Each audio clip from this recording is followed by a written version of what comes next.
अस्सलाम वालेकुम friend, welcome to my YouTube channel Pharma Talks. और उम्मीद है कि आप लर्निंग के लिए मेरा यूट्यूब चैनल जो है उस पे जो वीडियोस मौजूद हैं वो डे टू डे बेसिस पे उसको रिव्यू कर रहे होंगे और आप लर्न कर रहे होंगे, क्योंकि ऑब्जेक्टिव यही है कि ज़्यादा से ज़्यादा आपकी लर्निंग हो, आप ग्रो करें, एक्सेल करें प्रोफेशनली। तो इसीलिए ये वीडियोस बनाई जाती हैं और उम्मीद है कि इंशाल्लाह आज भी जो टॉपिक हम डिस्कस करने जा रहे हैं उसकी आपको बेहतरीन अंडरस्टैंडिंग होगी, जितनी कि हमने काबिश से स्लाइड्स प्रिपेयर की हैं और हम आपको प्रेजेंट करेंगे। तो आज का टॉपिक जो है वो रिस्पायरेटरी सिस्टम है। और आपको पता है कि day to day activities maintain करने के लिए हर हेल्दी इंडिविजुअल को अल्टीमेटली एनर्जी की ज़रूरत होती है, और जो एनर्जी ड्राइव होती है वो फूड से होती है। और आपको पता है फूड जो है हमारे टिश्यू लेवल पे जो है वो प्रोसेसिंग उसकी होती है, और जिसके लिए हमें ऑक्सीजन रिक्वायर होती है। तो ऑक्सीजन जो है वो हम इन्वायरमेंट से लेते हैं, जो हमारे रिस्पायरेटरी रूट के थ्रू, रिस्पायरेटरी सिस्टम के थ्रू ब्लड से होती हुई अल्टीमेटली टिश्यू लेवल पे जाती है। और कार्बन डाइऑक्साइड जो है जब एनर्जी प्रोसेस हो जाती है तो कार्बन डाइऑक्साइड जो वेस्ट प्रोडक्ट है वो जनरेट होता है, और वो फिर वापस लंग्स के थ्रू हम इन्वायरमेंट में एक्सपेल करते हैं। तो आज की हमारी लर्निंग उम्मीद है इसी पर्सपेक्टिव में और इसी ऑब्जेक्टिव के तहत होगी कि हम डिटेल में रिस्पायरेटरी सिस्टम इंशाल्लाह पढ़ रहे होंगे। तो शुरू करते हैं हम रिस्पायरेटरी सिस्टम, स्लाइड्स की तरफ चलते हैं। फ्रेंड्स, हम अब स्क्रीन पे आ गए हैं और हम रिस्पायरेटरी सिस्टम शुरू करते हैं। तो सबसे पहले हमारा टॉपिक जो है इन रिस्पायरेटरी सिस्टम में है वो है रिस्पायरेशन प्रोसेस। और रिस्पायरेशन क्या है कि this is a process by which oxygen is taken in and carbon dioxide is given out. मतलब ये है कि ये एक प्रोसेस है रिस्पायरेशन, जिसमें क्या होता है ऑक्सीजन हमारी जो है बॉडी के अंदर हम इनहेल करते हैं, और कार्बन डाइऑक्साइड जो है उसको हम बॉडी से एक्सपेल करते हैं या एक्सहेल करते हैं। ठीक है। और जैसे कि हमने पहले डिस्कस किया कि अल्टीमेटली हमें एनर्जी जनरेट करने के लिए बॉडी में ऑक्सीजन रिक्वायर होती है, और जो एनर्जी जब जनरेट होती है टिश्यू लेवल पे तो अल्टीमेटली जो वेस्ट प्रोडक्ट जनरेट होता है, बनता है, वो कार्बन डाइऑक्साइड है, और वो हम बॉडी से बाहर निकालते हैं। फ्रेंड्स, एक हेल्दी इंडिविजुअल जो है उसका रिस्पायरेटरी रेट वो 12 to 16 minute breath per minute है। मतलब एक हेल्दी इंडिविजुअल जो है वो तकरीबन 1 मिनट में 12 से 16 मरतबा सांस लेता है। ठीक है। उसके बाद अगर हम टाइप्स ऑफ रिस्पायरेशन फ्रेंड्स देखते हैं तो 2 टाइप्स हैं रिस्पायरेशन की, एक है एक्सटर्नल और दूसरा है इंटरनल। फ्रेंड्स, एक्सटर्नल में अगर आप देखते हैं तो exchange of gases that is oxygen and carbon dioxide between lungs and blood. जैसे कि अभी हमने डिस्कस किया कि हमें ऑक्सीजन की ज़रूरत होती है, और कार्बन डाइऑक्साइड जो है ऑक्सीजन हम इनहेल करते हैं बॉडी में इन्वायरमेंट से, और कार्बन डाइऑक्साइड हमारी जो है वो जनरेट होती है एनर्जी प्रोसेस के ज़रिए। ठीक है, टिश्यू लेवल पे। और वो यही बता रहा है कि exchange of gases, exchange external respiration में क्या होगा, एक्सचेंज होगा ऑक्सीजन और कार्बन डाइऑक्साइड का किसके दरमियान, लंग्स और ब्लड के दरमियान। मतलब लंग्स से ऑक्सीजन आपकी ब्लड में जाएगी और कार्बन डाइऑक्साइड ब्लड से वापस लंग्स में आएगी और फिर बॉडी से बाहर चली जाएगी। इंटरनल रिस्पायरेशन में वो कह रहा है कि exchange of gases oxygen and carbon dioxide between blood and tissue. जब आप ब्लड में ले जाएंगे ऑक्सीजन को, जो कि एक्सटर्नल रिस्पायरेशन के थ्रू आप ब्लड तक ऑक्सीजन को ले जाएंगे, आपकी ऑक्सीजन पहुंच जाएगी ब्लड में, तो अल्टीमेटली वहाँ से कहाँ जाएगी, टिश्यू पे जाएगी, ताकि वो फूड से एनर्जी को जनरेट कर पाए, और उस प्रोसेस के दौरान कार्बन डाइऑक्साइड बनेगी और अल्टीमेटली वो ब्लड में आएगी दोबारा, और ब्लड से वो कहाँ जाएगी, वो ब्लड से लंग्स में जाएगी और लंग्स से आउट ऑफ द बॉडी। तो this is known as types of respiration, जिसमें हमने एक्सटर्नल और इंटरनल रिस्पायरेशन को स्टडी किया। फ्रेंड्स, अगर अब हम अगले टॉपिक पे चलते हैं, that is phases of respiration. There are 2 phases, one is inspiration and second is expiration. Inspiration में फ्रेंड्स हम जो है वो एयर जो है वो इनहेल करते हैं, मतलब अपनी बॉडी में लेके जाते हैं लंग्स के थ्रू, और कहाँ से, एटमॉस्फेयर से, मतलब इन्वायरमेंट से। और ये एक एक्टिव प्रोसेस है। एक्टिव प्रोसेस का मतलब यहाँ पे ये है कि इस प्रोसेस को कंप्लीट करने के लिए, अकम्प्लिश करने के लिए हमें अल्टीमेटली एनर्जी रिक्वायर होती है। और एक्सपायरेशन क्या है, एयर हम लीव करते हैं लंग्स से इनटू द एटमॉस्फेयर, कि वो लंग्स के ज़रिए, जैसे ऑक्सीजन हम बॉडी में लेके गए थे, जब वो प्रोसेस हो जाती है, प्रोसेस होने के बाद अल्टीमेटली कार्बन डाइऑक्साइड बनती है, तो वो कार्बन डाइऑक्साइड हम कहाँ एटमॉस्फेयर में रिलीव करते हैं, उसको जो है वो निकालते हैं बॉडी से लंग्स के थ्रू, ठीक है। और ये प्रोसेस जो है वो पैसिव प्रोसेस है, इसमें हमें कोई एनर्जी रिक्वायर नहीं होती। आपसे एक मरतबा पहले भी डिस्कस हो चुका है फ्रेंड्स कि हमारी रिस्पायरेटरी सिस्टम जो है उसके दो पार्ट्स हैं, एक अपर रिस्पायरेटरी है और एक लोअर रिस्पायरेटरी ट्रैक्ट है। अपर रिस्पायरेटरी में जो ऑर्गन्स इंक्लूडेड हैं वो हैं नेजल कैविटीज़, फायरिंग्स और लारिंग्स, और लोअर रिस्पायरेटरी जो है उसमें trachea, bronchi, bronchioles, alveoli, lungs, pleura and muscles of breathing, जिसमें इंटरकोस्टल मसल और डायफ्राम मसल हैं। ये दो मसल्स हैं। तो इसको फर्दर हम स्टडी करते हैं फ्रेंड्स डायग्राम की मदद से, और अगर डायग्राम पे हम जाएं तो आप देख सकते हैं कि this is the nasal cavity, ठीक है, या नोज जिसको कहते हैं, जो हमें रिस्पायरेशन में मदद करती है। सांस या हम जो ऑक्सीजन है वो इनहेल करते हैं किसकी मदद से? नेजल कैविटीज़ की मदद से, जो हमारे नेजल कैविटीज से होती हुई अल्टीमेटली फायरिंग्स में जाएगी। फायरिंग्स जो है वो नेजल कैविटी की बैक साइड पे है, बिल्कुल बैक पे लोकेटेड है, और फिर इसके पीछे जो है या एंड पार्ट जो है अपर आरटीआई का वो लारिंग्स है। तो फ्रेंड्स ये लारिंग्स जो है इसी में वोकल कॉर्ड होता है, जो हमें हेल्प करता है, फैसिलिटेट करता है स्पीच करने में, बोलने में, ठीक है। तो ये हमारा जो तीन पार्ट है, नेजल कैविटी, फायरिंग्स और लारिंग्स, फ्रेंड्स ये जो है अपर रिस्पायरेटरी ट्रैक्ट जो है उसमें लाई करते हैं। उसके बाद हम चलते हैं lower respiratory tract. Lower respiratory tract में आप फर्स्ट पार्ट देखें तो वो ट्रैकिया है, जिसको हम विंड पाइप भी कहते हैं। फ्रेंड्स ये विंड पाइप या सांस की नाली जो है वो लारिंग्स से शुरू होती है और ये कहाँ आ जाती है? लंग्स तक। लंग्स में आके ये दो हिस्सों में डिवाइड होती है, ठीक है, जिसको हम ब्रोंकस कहते हैं सिंगुलर में, और प्लूरल मतलब जमा में हम ब्रोंकाई कहते हैं। ये ब्रोंकस जो है फर्दर लीड हो जाती है छोटी छोटी ब्रांचेस, जैसे यहाँ आपको नज़र आ रही हैं ब्लू में, इनको हम ब्रोंक्यूल्स कहते हैं।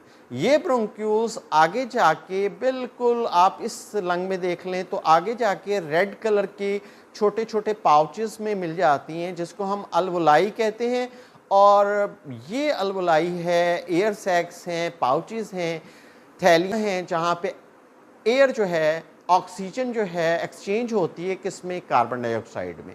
ये बेसिकली अल्वोलाई का पार्ट है, ये रेड कलर का जो बैलून टाइप आपको नज़र आ रहा है, जिस पे गैसेस एक्सचेंज का अमल होता है, ठीक है। ऑक्सीजन जो है आपकी वो ब्लड में चली जाती है और अल्टीमेटली ब्लड से आपकी कार्बन डाइऑक्साइड जो है वो लंग्स में आ जाती है, अल्वोलाई में आ जाती है। और ये यहाँ पे डायफ्राम है जो हमें हेल्प करता है रिस्पायरेशन में, मतलब है कि इन्हेलेशन में सांस को अंदर खींचने में, और एक्सलेशन में मतलब सांस को बाहर निकालने में। अगला टॉपिक हमारा है रिस्पायरेटरी यूनिट। रिस्पायरेटरी यूनिट जो है इसमें अगर आप देखते हैं तो टर्मिनल पोर्शन ऑफ लंग्स, जैसे अभी हमने स्टडी किया पिछली स्लाइड में कि टर्मिनल पोर्शन ऑफ लंग्स कौन सा है जहाँ पे गैसेस एक्सचेंज होती हैं, ये हमने स्टडी किया। आप देख सकते हैं कि यहाँ पे जो है हमने स्टडी किया, जिसमें हमने देखा कि ब्रोंक्यूल्स और अल्वोलाई, बेसिकली ये अल्वोलाई है जहाँ पे गैसेस एक्सचेंज हो रही हैं, और आ कहाँ से रही है? ऑक्सीजन ब्रोंक्यूल से आ रही है।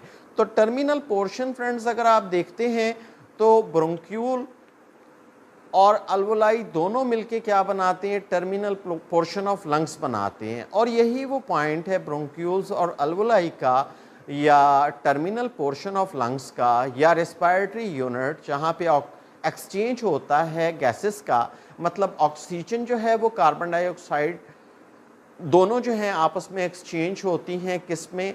अल्वोलाई में, ठीक है। ऑक्सीजन आपकी जो है वो ब्लड में जाएगी और कार्बन डाइऑक्साइड ब्लड से दोबारा अल्वोलाई में आएगी। ये उसने दिखाया हुआ है कि दीज आर स्मॉल मतलब है ब्रोंक्यूल्स, ठीक है। और ब्रोंक्यूल्स जो हैं वो मिली हुई हैं, जुड़ी हुई हैं किससे? अल्वोलाई से। ये अल्वोलाई है, ठीक है। और किसके थ्रू जुड़ी हुई हैं? अल्वुलर डक्ट के थ्रू, ट्यूब्स के थ्रू, जिनको हम अल्वुलर डक्ट कहते हैं, ठीक है।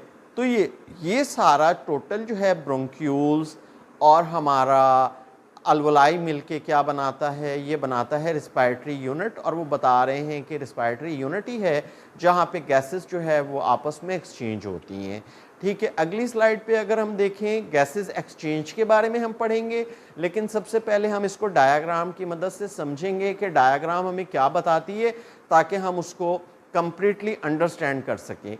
तो friend this is the diagram. आप देख सकते हैं कि ये एक अलवलाई का स्ट्रक्चर दिया गया है। ये बेसिकली अलवलाई का स्ट्रक्चर है जिसमें हमें दिखाया गया है कि गैसेस किस तरह एक्सचेंज हो रही हैं।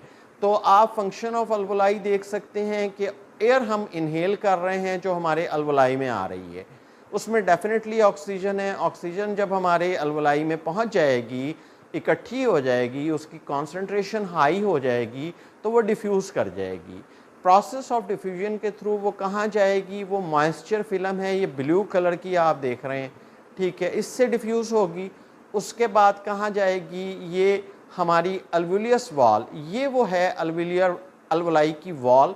फर्स्ट जो है यहाँ दिखाया गया है, लिखा भी हुआ है, ये मॉइस्चर फिल्म के बाद जो ब्लू कलर की फिल्म है उसके बाद इसको क्रॉस करेगी अपना अलवलाई की वॉल को, और वो वहाँ से यहाँ मतलब यहाँ से वो जाएगी किसमें, कैपिलरी की वॉल में, उसको क्रॉस करेगी और फिर ये जाएगी ब्लड में। अब ब्लड हमारा आ रहा है पल्मोनरी आर्टरी से जो कि डीऑक्सीजनेटेड ब्लड लेके आ रही है। डीऑक्सीजनेटेड का मतलब ये है कि इसमें ऑक्सीजन नहीं है, ठीक है फ्रेंड्स।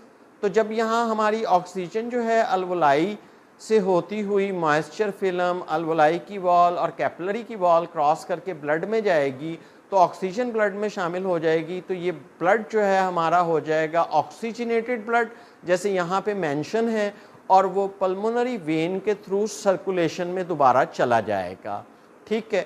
तो ये हमारा क्या है, ऑक्सीजन का ट्रांसफ़र है, कहाँ से, अलवलाई से ब्लड में, ठीक है। ये अलवलाई से ब्लड में है, ये बेसिकली एक्सटर्नल रेस्पिरेशन जैसे हमने बात की थी। अब इंटरनल रेस्पिरेशन में क्या होता है, कार्बन डाइऑक्साइड हमारी जो है वो कहाँ जाती है, वो ब्लड से वापस चली जाती है अलवलाई में, ठीक है, क्योंकि कार्बन डाइऑक्साइड थी, डीऑक्सीजनेटेड ब्लड था। डीऑक्सीजनेटेड ब्लड जो है हमारा पल्मोनरी आर्टरी से आ रहा था तो उसमें कार्बन डाइऑक्साइड थी, तो वो कार्बन डाइऑक्साइड की यहाँ पे कॉन्सेंट्रेशन ज़्यादा थी, वो डिफ्यूज़ हो जाएगी अलवलाई में, और अलवलाई से होती हुई अल्टीमेटली वो ब्रोंक्यूल, ट्रैकिया मतलब हमारे सांस की नाली में, एंड देन हमारे लंग्स के थ्रू वो बाहर माउथ के थ्रू इन्वायरमेंट में चली जाएगी। तो उम्मीद है ये गैसेस एक्सचेंज का आपको पार्ट समझ आया होगा फ्रेंड्स। अब फ्रेंड्स तो हम थ्योरी की तरफ अगर चलें तो this is the gases exchange theory. तो फ्रेंड्स ये आप देख सकते हैं कि हमारी गैसेस एक्सचेंज में वो कहता है lining of alveoli is covered with a thin film of moisture. जैसे हमने ब्लू मॉइस्चर फिल्म की बात की थी, वो यहाँ यही बता रहा है कि अलवलाई जो है उसकी लाइनिंग जो है मतलब उसकी वॉल जो है उस पर मॉइस्चर होता है। अलवलाई में जब ऑक्सीजन इंटर होती है तो ये मॉइस्चर में डिज़ोल्व होती है पहले, उसके बाद कहाँ जाती है, ये पास करती है अलवलाई की वॉल को और फिर ये रेड ब्लड सेल्स में जाती है। नीचे भी वो यही बता रहा है कि ऑक्सीजन डिफ्यूज़ होती है सबसे पहले मॉइस्चर फिल्म में, फिर अलवुलर वॉल में, अलवलाई की वॉल में, फिर कैपिलरी की वॉल में, और फाइनली फिर वो प्लाज्मा मतलब ब्लड लेवल पे जाती है, ठीक है। तो ये आपको अंडरस्टैंडिंग हो गई होगी। उसके बाद नेक्स्ट स्लाइड पे हम चलते हैं तो वो कह रहा है कि ये होता क्यों है, ये प्रोसेस क्यों हो रहा है, ठीक है, वाई दिस इज हैपनिंग, ठीक है। वो कहता है it does this because the oxygen concentration in the alveoli is higher than in the blood. वो कहता है ऑक्सीजन अलवलाई में है और अलवलाई से ब्लड में जा रही है, तो अलवलाई से वापस लंग्स की तरफ क्यों नहीं चली जाती, क्वेश्चन ये है। वो इसलिए क्योंकि यहाँ पे अलवलाई में उसकी कॉन्सेंट्रेशन बहुत हाई है ऑक्सीजन की। तो जो कॉन्सेंट्रेशन है वो जहाँ हाई होती है डिफ्यूजन के प्रोसेस के थ्रू हायर कॉन्सेंट्रेशन से मॉलिक्यूल जो हैं आपके लोअर कॉन्सेंट्रेशन की तरफ जाते हैं। तो यहाँ पे भी यही हो रहा है कि हायर कॉन्सेंट्रेशन है कहाँ, हमारे अलवलाई में, तो ऑक्सीजन हमारी ट्रांसपोर्ट हो रही है ब्लड में ताकि वो टिश्यू सेल में चली जाए जहाँ पे ये यूज़ हो जनरेशन ऑफ एनर्जी के लिए। और पैरेलली वो कह रहा है कि पैरेलली कार्बन डाइऑक्साइड की कॉन्सेंट्रेशन आपकी ब्लड में ज़्यादा होती है तो वो आ जाती है कहाँ, अलवलाई में आ जाती है ताकि बॉडी से बाहर जा सके। ये बेसिकली गैसेस एक्सचेंज प्रोसेस जो है उसका थ्योरी है। अब हम चलते हैं फाइनल टॉपिक की तरफ which is very important topic as well. What is that, function of respiratory system. कि हमारा फंक्शन क्या है रिस्पायरेटरी सिस्टम का। सबसे इम्पॉर्टेंट फंक्शन तो फ्रेंड्स आपको पता है गैसेस एक्सचेंज है कि ऑक्सीजन जो है बॉडी में पहुंचाना रिस्पायरेटरी रूट का के थ्रू, और कार्बन डाइऑक्साइड जो है वो एक्सपेल करना, इन्वायरमेंट में बाहर निकालना। ऑक्सीजन अल्टीमेटली यूज़ होती है एनर्जी जनरेशन के लिए, और कार्बन डाइऑक्साइड आपकी जो है उसका वेस्ट प्रोडक्ट है। जब एनर्जी जनरेट होती है तो वो बनता है और वो हम बॉडी से बाहर निकालते हैं, किसके थ्रू? रिस्पायरेटरी सिस्टम के थ्रू। ये उसका पहला फंक्शन है जो सबसे इंपॉर्टेंट फंक्शन है। दूसरा वार्मिंग एंड ह्यूमिडिफाइंग एयर।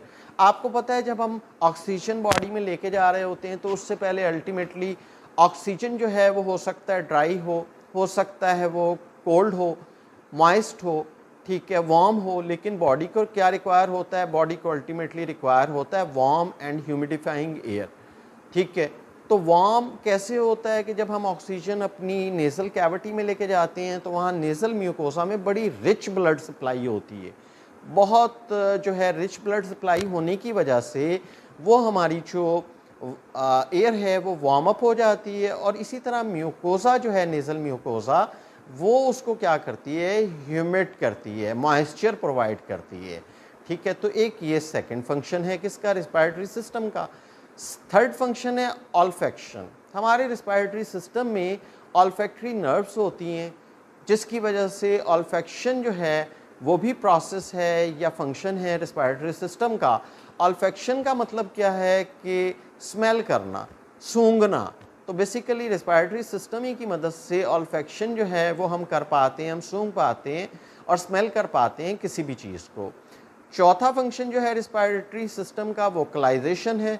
आपसे मेरा डिस्कशन हुआ था फर्स्ट स्लाइड में कि हमने स्ट्रक्चर जब डिस्कस किया रिस्पायरेटरी सिस्टम का, उसमें हमने कहा था जी वोकलाइजेशन के लिए लायरिंक्स के अंदर एक वोकल बॉक्स होता है, वोकल कॉर्ड होता है। वो वोकल कॉर्ड किस काम आता है? वोकलाइजेशन के, हमें स्पीच में, हमें बोलने में फैसिलिटेट करता है, ठीक है। तो बेसिकली फोर्थ फंक्शन जो है वो रिस्पायरेटरी सिस्टम का वोकलाइजेशन है।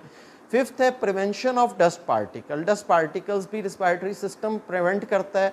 जैसे ही हमारा ऑक्सीजन हमारे नोज़ में या नेज़ल कैविटी में जाता है तो वहाँ पे हेयर्स होते हैं, सीलिया, वो ट्रैप कर लेते हैं डस्ट को। लेकिन अगर वहाँ से ये निकल जाए तो फिर नेज़ल म्यूकोसा में ट्रैप हो जाता है, वहाँ स्टकअप हो जाता है। लेकिन अगर वहाँ से भी ये बच जाए तो अल्वोलाई में जब डस्ट पार्टिकल पहुँचते हैं तो मैक्रोफेजेस जो हैं, वाइट ब्लड सेल्स, वो बेसिकली क्या करते हैं? वो डस्ट पार्टिकल को इनगल्फ खा लेते हैं, ठीक है।